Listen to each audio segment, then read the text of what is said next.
कर रहा हूं। हम एक ऐसी शख्सियत का स्वागत करने वाले हैं जो मोदी मंत्रिमंडल में नया चेहरा है, लेकिन एक ऐसा चेहरा है जो दो सरकारों में, वाजपेयी सरकार और मोदी सरकार, दोनों दिशा बदलने वाली सरकारों में जो अहम रोल निभा चुका है और निभा रहा है मोदी सरकार में। उनका नाम है अश्विनी वैष्णव। रेल मंत्री, संचार मंत्री, विज्ञान और तकनीकी मंत्री, और 3 ऐसे अहम विभाग इनके पास हैं जिनका जिम्मा संभालना आसान काम नहीं होता है। मैन विथ एक्शन, बोलते कम है, मुश्किल से तैयार हुए यहाँ आने के लिए, लेकिन आप सुनना चाहेंगे रेल में रिफॉर्म कैसे हो रहा है, एकाएक ट्विटर जैसी तमाम सोशल मीडिया की चीजें शांत कैसे होंगे। अश्विनी, स्वागत है आपका ऊपर मंच पे।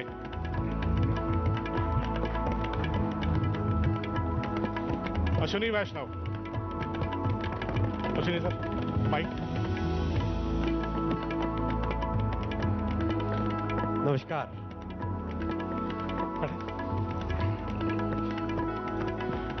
अश्विनी जी, सवालों का सिलसिला। पहला सवाल तो यही पूछूंगा, लोग बहुत कम जानते हैं अश्विनी वैष्णव कौन है, कहां से आए, लेकिन बस ये पूछना चाहूंगा, बतौर अधिकारी, आईएएस अधिकारी, आप वाजपेयी सरकार में आए थे। देश में मुझे लगता है 500 साढ़े 500 जिला कलेक्टर होते हैं, डीएम होते हैं। बालासोर के डीएम को वाजपेयी ने कैसे बुला लिया?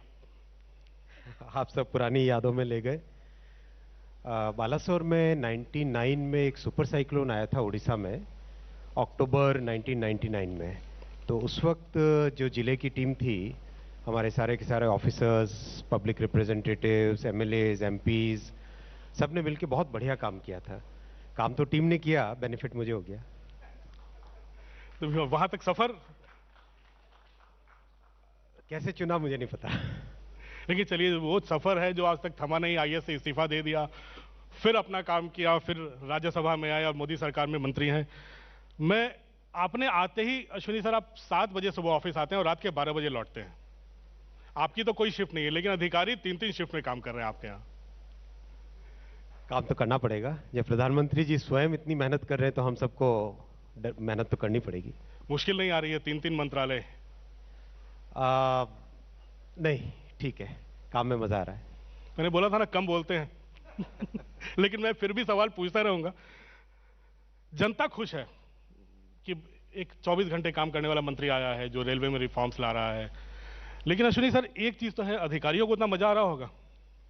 अधिकारियों का सपोर्ट पूरा है, कोऑपरेशन पूरा मिल रहा है। जहाँ पे कोई दिक्कत है तो कुछ सीनियर ऑफिसर्स को छुट्टी पे भी जाना पड़ा, लेकिन ठीक है, जहाँ एक्सपेक्टेशन पूरी नहीं करेंगे वहाँ पे घर जाएं, और साथ मिलके काम करना है, मेहनत करनी है तो प्रोग्रेस करें, डेवलप करें और प्रमोशन पाएं। अश्विनी सर, आईएएस से इस्तीफा दे दिया, सांसद बने आप, मंत्री भी हैं, तो बतौर अधिकारी जो आपका अनुभव था, वो चीजों को इंप्लीमेंट कराने में कितना मदद कर रहा है? मेरे ख्याल से जिंदगी में किसी भी जर्नी में जो भी एक्सपीरियंस रहता है उसका हर जगह वैल्यू आती है, और बतौर अधिकारी जो एक्सपीरियंस है उसमें आपको रूल्स, रेगुलेशंस, गवर्नमेंट ऑफिसर्स के सामने क्या चैलेंजेस आ रहे हैं वो सब पता रहते हैं, तो उसका फायदा होता है। अब अश्विनी सर, अब मंत्रालय पर घूमते फिरते पहुंचते हैं हम। रेल मंत्रालय, रेलवे एक बहुत बड़ा परिवार है, लाखों लोगों का परिवार है। उसे सुधारना लगता था कि बड़ा मुश्किल काम होगा। रेलवे के स्टेशंस की हालत बुरी है, ट्रेनें लेट से चलती हैं, सिग्नल्स की प्रॉब्लम है, मॉडर्नाइजेशन की दिक्कत आ रही है। क्या हम उम्मीद करें अब सब कुछ ठीक होगा?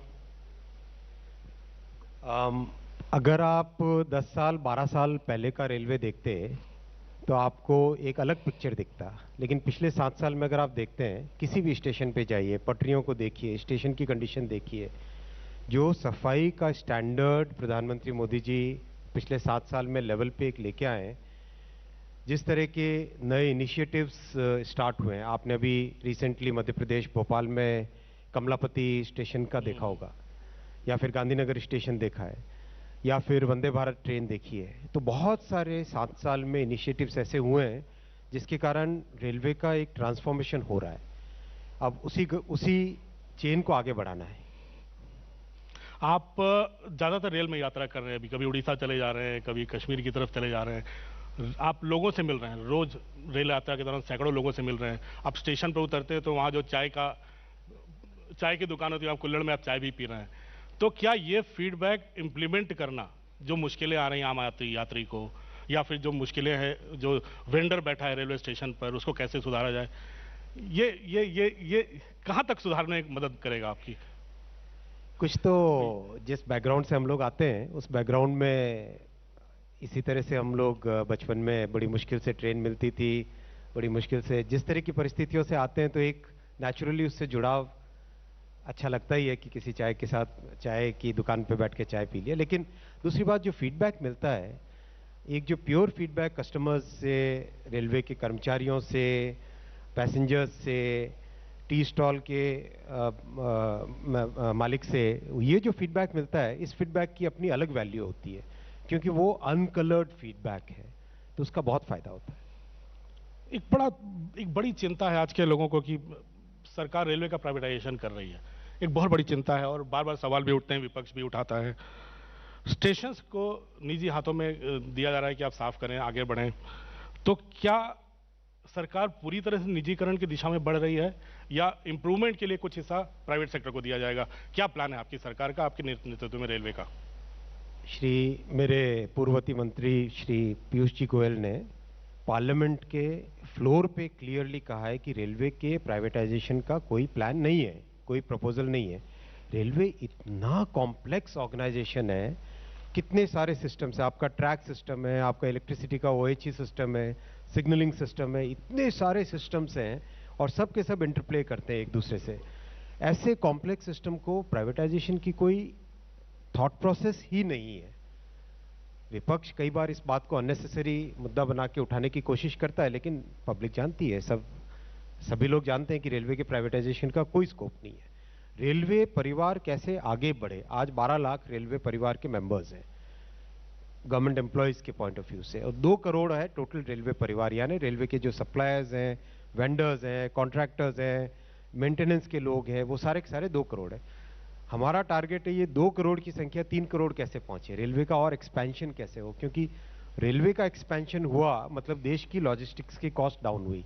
तो प्रधानमंत्री जी ने जो पीएम गति शक्ति का विजन दिया है, उसमें भी रेल और रोड और वाटरवेज को इंटीग्रेट करने का विजन दिया है।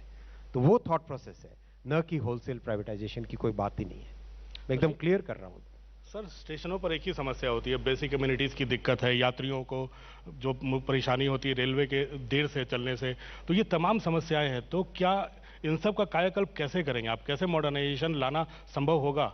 क्योंकि रेल भी चलता है, आप जानते हैं कितना बड़ा अधिकारी वर्ग है, कितने पेंशनर्स हैं वहाँ, कितनी मुश्किलें हैं रेलवेज में। इन सब के बीच इन बेसिक कम्युनिटीज़ को दूर करना, स्टेशन का कायाकल्प, कितने स्टेशनों का क्या पूरे देश में कायाकल्प कर पाएंगे? क्या है टारगेट, लक्ष्य आपका? स्टेशन में आप देखो रेलवे में पैसेंजर के एक्सपीरियंस के 2 सबसे बड़े मोड्स हैं। सबसे पहला मोड है स्टेशन, दूसरा है जिस ट्रेन में पैसेंजर ट्रैवल कर रहा है। मोदी जी ने ऑलरेडी इस पे पिछले 7 सालों में इतनी प्रोग्रेस की है, प्रधानमंत्री जी ने स्टेशन के कायाकल्प के लिए पूरा का पूरा एक विजन बना के उसको किस तरह से इंप्लीमेंट करना है। 2 एक्सपेरिमेंट ऑलरेडी हुए, गांधीनगर हुआ, भोपाल में कमलापति हुआ। इसी तरह से ट्रेन्स, वंदे भारत एक्सप्रेस जो कि वर्ल्ड स्टैंडर्ड की ट्रेन है, मैं रिक्वेस्ट करूंगा आपको जिसको भी चांस मिले ट्रैवल कीजिएगा उसमें। तो स्टेशंस का इन दोनों सक्सेसफुल एक्सपेरिमेंट्स के बाद में अब लार्ज स्केल पे रीडेवलपमेंट होगा। लार्ज स्केल पे यानी अगले 3 साल में कम से कम 50 स्टेशंस पे काम चालू हो जाएगा।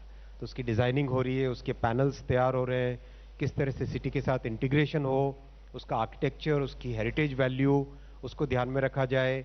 और हर शहर का एक कल्चर है, हर एक शहर का, अहमदाबाद का अलग कल्चर है, भुवनेश्वर का अलग कल्चर है, चेन्नई का अलग कल्चर है, अगर हम जाएं इधर नॉर्थ में लुधियाना में जाओ तो उसका अलग कल्चर है। तो उस सिटी के कल्चर के साथ मैच होना चाहिए स्टेशन, क्योंकि रेलवे लोगों की जिंदगी का एक अंतरंग हिस्सा है।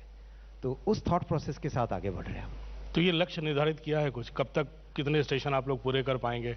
ये काम सौंपा जा चुका है? अगले 3 साल में करीब 50 के आसपास स्टेशन के काम का बहुत तेजी से चल रहा है काम, और कोशिश करेंगे उससे ज्यादा ही करने की। अश्विनी सर, बहुत सारी जो महत्वाकांक्षी योजनाएं हैं, कश्मीर में आपको याद होगा उधमपुर श्रीनगर लाइन है, और देश में ऐसे कई डेडिकेटेड फ्रेट कॉरिडोर्स हैं, सबका काम लंबित पड़ा हुआ है, काफी डिलेड है प्रोजेक्ट्स काफी। तो उसको कैसे चला पाएंगे उसको? देखिए, कश्मीर को अगर हम देखें उस प्रोजेक्ट को, बहुत टेक्निकल बात है, हल्की सी मैं कोशिश करूंगा सरल भाषा में समझाने की। हिमालयाज का जो जियोलॉजिकल स्ट्रक्चर है वो ऐसा स्ट्रक्चर है कि जब आप टनल खोलने जा रहे हैं उसके अंदर तो कभी भी पहाड़ नीचे धंस जाता है। So the way this project is being executed is, जैसे आप अंदर टनल अंदर जैसे जा रहे हैं वैसे ही साथ उसका डिजाइन कर रहे हैं। तो design and execution is happening together. So that's why it's a very complex, it's a very challenging project. अगर कोई ऐसा पहाड़ हो जिसके अंदर पत्थर बहुत स्ट्रेट मजबूत पत्थर है तो बहुत आसान होता है, आपने टनल बोरिंग मशीन लगाई, खट खट खट खट खट खट खट खट ब्लास्ट करते करते अंदर से चले गए। लेकिन ये ऐसा पहाड़ है जिसमें कभी भी धंस जाता है, तो इसकी कॉम्प्लेक्सिटीज अलग है। उस कॉम्प्लेक्सिटीज के कारण टाइम लगा, लेकिन सुपर प्रोग्रेस हुई है, बहुत अच्छी प्रोग्रेस हुई है। और अभी मुझे लगता है कि जिस तरीके से जिस तेजी से काम चल रहा है 2024 के आसपास तो उसके अंदर से ट्रेन लेके जाएंगे। अश्विनी सर, कुछ लोगों को पता चला कि आप हमारे साथ बात करने वाले हैं, तो कई बच्चों के प्रश्न आए हैं मेरे साथ, व्हाट्सएप पे भी आया है कि ये ग्रुप डी की परीक्षाओं को पूरे देश में बहुत ज़्यादा परीक्षार्थी इंतजार कर रहे हैं, तो क्या प्लान है आपकी रेलवेज का? क्या उनको इंतजार लंबा खींचना है उनका? नहीं, इसमें देखिए बहुत अच्छा प्रश्न पूछा है, थैंक यू, आपने ये प्रश्न पूछा। और ये मैं बच्चों को सबको एकदम क्लियरली कह देना चाहता हूँ, हाई कोर्ट में करीब करीब 5 लाख बच्चों के बिहाफ पे कुछ केसेस हुए थे। केस क्या थे कि एप्लीकेशन फॉर्म के ऊपर जो फोटोग्राफ है वो फोटोग्राफ अच्छे से विजिबल नहीं था, तो वो एप्लीकेशन रिजेक्ट हुई। तो बच्चों ने कहा कि हमको वापस परमिशन दी जाए कि हम अपना नया फोटोग्राफ लगा लें। सो इलाहाबाद हाई कोर्ट ने पिछले कुछ ही दिनों पहले इसका ऑर्डर दिया है। जैसे ही वो ऑर्डर आया, railway board is implementing that order, और करीब 5 लाख बच्चों के फ्यूचर का उसमें प्रश्न है, इसलिए बहुत सेंसिटिविटी के साथ जाना चाहिए, संवेदनशील होकर उसको देखना चाहिए। तो we have allowed all those students to submit a fresh photograph. नया फोटोग्राफ लगता है, उसके तुरंत बाद में एग्जाम की डेट आएगी, एग्जाम भी 2 स्टेज का प्रोसेस है, तो उसका टाइम है। सो ऐसा नहीं है कि इसमें डिले करने का कोई इंटेंशन है। The real cause was high court के अंदर केसेस, वो सॉल्व हो के कुछ ही दिनों पहले सॉल्व हुए, तो अब एग्जाम का प्रोसेस भी आगे बढ़ेगा। अश्विनी सर, आईटी मंत्रालय का भी जिम्मा आपके पास है और कुछ महीनों से आप हो गया मंत्रालय संभाले हुए, आप हर रोज शाम को वहां जाकर बैठते भी हैं। एकाएक आपके बनने के बाद एकाएक सब खामोश क्यों हो गए? क्या आईना दिखा दिया है? जिनको लेकर बवाल उठा रहता था, कभी हमारे किसी का ट्वीट डिलीट हो गया, कभी किसी का नाम हटा दिया गया, सारी चीजें शांत कैसे हो गई? कोई चाबी? नहीं, मैं तो सभी से यही कहता हूं कि देश में जितने भी हम लोग हैं, कोई भी कंपनी हो, मल्टीनेशनल हो, इंडियन कंपनी हो, देश का कानून तो मानना पड़ेगा। तो मेरे ख्याल से सभी देश का कानून मानने के लिए राजी हो गए। सबसे चिट्ठियां पहुंच गई हैं, सबने अधिकारी, नोडल अधिकारी वगैरह नियुक्त कर दिए हैं जितनी कंपनियां थी? हाँ, सभी ने कंप्लायंस अधिकारी। सी अल्टीमेटली उसमें पॉइंट आप देखिए, फंडामेंटल पॉइंट क्या है? फंडामेंटल पॉइंट है, आज सोशल मीडिया एक बहुत ही इंपॉर्टेंट प्लेटफॉर्म है, हमारी जिंदगी का एक अंतरंग हिस्सा है। Written word is very important. एक ह्यूमन नेचर होता है कि हमने कहीं पढ़ लिया, न्यूज इंडिया 18 पढ़ लिया, तो उसको एक विश्वास आता है, पढ़ी हुई चीज पे, स्पोकन वर्ड के बजाय रिटन वर्ड पे ज्यादा विश्वास आता है। तो जब किसी मीडिया पे, फेसबुक पे, व्हाट्सएप पे, ट्विटर पे कोई चीज पढ़ता है, इंसान सोचता है कि ये सच होगा, ये वास्तव में किसी ने रिसर्च करके लिखा होगा। तो उस कंटेंट की जिम्मेदारी कौन ले, उसकी रिलायबिलिटी पे कौन चेक करे? दैट्स द फंडामेंटल पॉइंट, जिससे कि अल्टीमेटली सोशल मीडिया में और यूजर्स के अंदर ट्रस्ट डेवलप होना चाहिए। वो ट्रस्ट तभी डेवलप होगा जब कोई ना कोई उस कंटेंट की जिम्मेदारी लेगा। तो overall the industry has to move towards a scenario in which industry and the users they come to the common understanding और कंटेंट के ऊपर कोई ना कोई जिम्मेदारी ले कि हाँ ये मैंने लिखा है, ये सही लिखा है। वो पॉइंट है, असली पॉइंट वो है। अश्विनी सर, 5G का भी ट्रायल शुरू हो चुका है देश में, कई कंपनियां ट्रायल कर भी रही हैं। कब तक रोल आउट करेंगे आप लोग? क्या प्लान क्या है आपके टेलीकॉम मंत्रालय का? और दूसरा, क्या ये पूरे देश में एक साथ होगा या किस्तों में करेंगे? 5G एक पाथ ब्रेकिंग टेक्नोलॉजी है, पूरा टेक्नोलॉजिकल जंप है। 5G आते ही आपकी नेटवर्क की स्पीड, डेटा की क्वालिटी, डाउनलोड और अपलोड दोनों की स्पीड, दोनों में बहुत ज़्यादा फर्क आएगा। 5G टेक्नोलॉजी को लाने के लिए सबसे बड़ा महत्वपूर्ण पॉइंट ये है कि हम कब तक विदेशी दूसरी कंपनियों के ऊपर, दुनिया भर में दूसरी कंपनियों के ऊपर निर्भर रहेंगे। तो प्रधानमंत्री जी ने ये विजन दिया कि 5G हमारा खुद का डेवलप होना ही चाहिए। भारत में डेवलप होके फिर दुनिया भर में भारत की कंपनी का डेवलप किया हुआ, हिंदुस्तान का डेवलप किया हुआ 5G चले। ये विजन है, इस विजन के साथ हम लोग चल रहे हैं। और I am very happy to share with all of you, 5G के डेवलपमेंट की प्रोग्रेस बहुत तेजी से चल रही है। आगामी महीनों के अंदर इसमें टेस्ट ट्रायल्स चालू हो जाएंगे और 5G का डिप्लॉयमेंट है, that is the second part of your question. 5G का जो डिप्लॉयमेंट है उसके लिए ऑलरेडी ट्राई जो रेगुलेटर है इसका, ट्राई ने ऑलरेडी इसके लिए कंसल्टेशन पेपर इश्यू कर दिया है। जैसे ही कंसल्टेशन प्रोसेस कंप्लीट होता है, ऑक्शन के लिए सारे के सारे पैरामीटर्स रेडी हो जाएंगे, तो तुरंत सेकेंड क्वार्टर कमिंग ईयर में इसका ऑक्शन चालू होगा और रोल आउट चालू करेंगे। लेकिन सर एक उल्टा सवाल पूछूंगा अश्विनी सर, 4G भी रोल आउट हुआ था लेकिन कई इलाकों में अभी भी कनेक्टिविटी की दिक्कतें उसको लेकर भी हैं, तो कैसे 5G का सपना पूरा होगा अगर 4G ही बहुत जगह तक नहीं पहुंच पा रहा है? अमिताभ जी देखिए, इतनी तेजी से इंडिया में डिजिटल नेटवर्क रोल आउट हुआ है। अगर हम डेटा देखें, 2014 से पहले रफली 6.5 लाख के आसपास बेस स्टेशन थे, आज करीब 24 लाख बेस स्टेशन हैं। That's the speed at which Indian telecom network has grown. ऐसी स्पीड के साथ ग्रो होता है तो मैं मानता हूं कि उसमें बहुत सारे चैलेंजेस आते हैं, लेकिन गवर्नमेंट ने भी साथ ही साथ जो अभी रिफॉर्म्स किए हैं, इन रिफॉर्म्स के कारण इंडस्ट्री की हेल्थ में सुधार होगा, इन्वेस्टमेंट करेंगे, इन्वेस्टमेंट जैसे जैसे इंडस्ट्री करेगी वैसे वैसे क्वालिटी में भी इंप्रूवमेंट आएगा। एक मंत्रालय से संबंधित एक और सवाल, कई चीजें ऐसी हैं जो हमारे देश में भारी कमी है, राउटर्स, सेमीकंडक्टर्स और ऑप्टिकल फाइबर जैसी हमारे देश में बहुत कमी है सर, तो क्या सेमीकंडक्टर की कमी से हमारी घरेलू कंपनियों को काफी नुकसान हो रहा है, उनको काफी टाइमली, तो क्या इन सब चीजों में? आपने प्रधानमंत्री जी का विजन देखा आत्मनिर्भर भारत का, जैसे सिंपल सी बात, इलेक्ट्रॉनिक्स मैन्युफैक्चरिंग इंडिया में प्राय कुछ भी नहीं थी, बहुत छोटी सी इंडस्ट्री थी, लिमिटेड से प्लेयर्स। आज already we are at $75 billion and this is growing at a pace close to 25-26% की एनुअल ग्रोथ हो रही है, यानी $250 बिलियन हम पहुंचेंगे 2026 तक। Massive growth. और कल मैं इंडस्ट्री के सभी मैन्युफैक्चरर्स से मिला था, मैन्युफैक्चरर्स कह रहे हैं कि हमारा एस्टिमेट है कि हम $300 बिलियन तक पहुंचा देंगे 2026 तक। It's a phenomenal thing. तो ये मोदी जी का विजन है, चाहे सेमीकंडक्टर हो, टेलीकॉम इक्विपमेंट हो, इलेक्ट्रॉनिक्स हो, 5G का सॉफ्टवेयर हो, नेटवर्क की पूरी संरचना हो, सब में भारत की कंपनियां आगे बढ़े, मजबूत हो। अश्विनी सर, आखिरी में हमारे दर्शक थोड़े दुखी भी हो रहे होंगे कि मैंने आपसे एक भी राजनीति पे सवाल नहीं पूछा है। तो संसद में जब हंगामा शुरू हुआ अश्विनी सर, तो सबसे पहला कागज आपके ही हाथ से छीना गया था, आप स्टेटमेंट दे रहे थे, विपक्ष ने आपके हाथों से कागज स्नैच कर लिया था और उसी पर लेके इतना बवाल बढ़ा है, कई सांसद निलंबित हो चुके हैं, संसद में हंगामा जारी है। क्या ऐसी संसद की कल्पना थी, मंत्री बने और कागज छीने जा रहे हैं आपसे?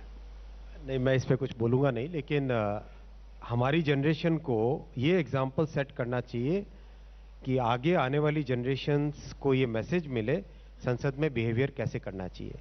जो उन ऑनरेबल मेंबर्स ने काम किया वो कहीं से अच्छा नहीं था। चलो अश्विनी सर, बोलेंगे नहीं बहुत ज्यादा राजनीति पे, इसलिए हम लोग अब समाप्त करते हैं संवाद यहीं पे। आपको रेलवेज, 5G 4G जितना हो, आप सबकी जानकारी जरूर बढ़ गई होगी। अश्विनी सर आने के लिए और आधा घंटा बात करने के लिए बहुत बहुत धन्यवाद। बहुत धन्यवाद Amitabh ji. Thank you Ashwini sir. और कम शब्दों में सार्थक बहस के लिए बहुत बहुत शुक्रिया अश्विनी जी आपका। मैं चाहूंगी मंच पर कुछ पलों के लिए अश्विनी जी आप जरूर रहें। शुक्रिया अमिताभ जी आपका भी। उम्मीद करते हैं भारत की रफ्तार को आगे बढ़ाने के लिए अश्विनी जी आप यूं ही तेजी के साथ, रफ्तार के साथ आगे बढ़ेंगे। मैं मंच पर बुलाना चाहूंगी मिस्टर करण अभिषेक सिंह को, CEO Hindi news cluster TV 18 news 18 India की तरफ से हमारी ये भेंट अश्विनी जी आप जरूर स्वीकार करें, क्योंकि संवाद के जरिए हल निकलता है, संवाद के जरिए रास्ता बनता है, संवाद के जरिए ही आसमान की ऊंचाइयों को छुआ जा सकता है। और यही वजह है कि न्यूज 18 इंडिया के जरिए हर साल इसी तरह से चौपाल लगती है और इस चौपाल के जरिए देखिए किस तरह से